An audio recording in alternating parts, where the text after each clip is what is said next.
Hallo Leute, heute kommt das Unboxing von der DJI Osmo Mobile 2. Ein smarter Gimbal für eure Smartphones.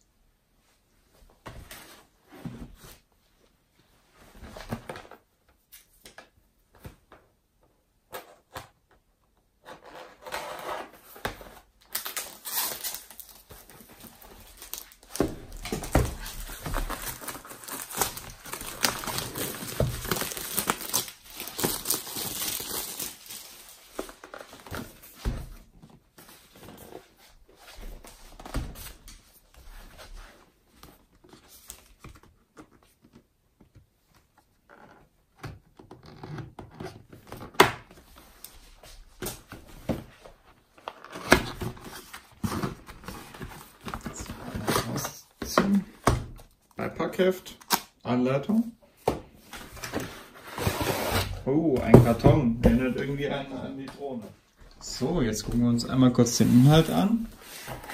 Wir klappen es einmal auf. Wir haben einmal hier ein USB-Kabel, das ist ein Micro-USB auf USB zum Aufladen der Osmo Mobile 2. Dann nehmen wir die einmal kurz raus. So, wir haben hier verschiedene Einstellräder, da und da. Und wir haben einmal hier auf der Rückseite das Kabel, wo man dann zum Beispiel das USB-Kabel fürs Handy reinsteckt. Zum Beispiel iPhone, USB-Kabel, also ein ganz normaler USB-A-Anschluss, um dein Lightning-Kabel oder auch das normale USB-C-Kabel dran zu stecken.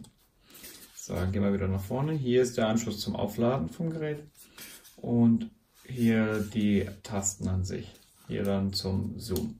So, das wäre es in dem Fall schon gewesen. Bei Fragen und in die Kommentare für einen Daumen hoch würde ich mich auch freuen. Dankeschön!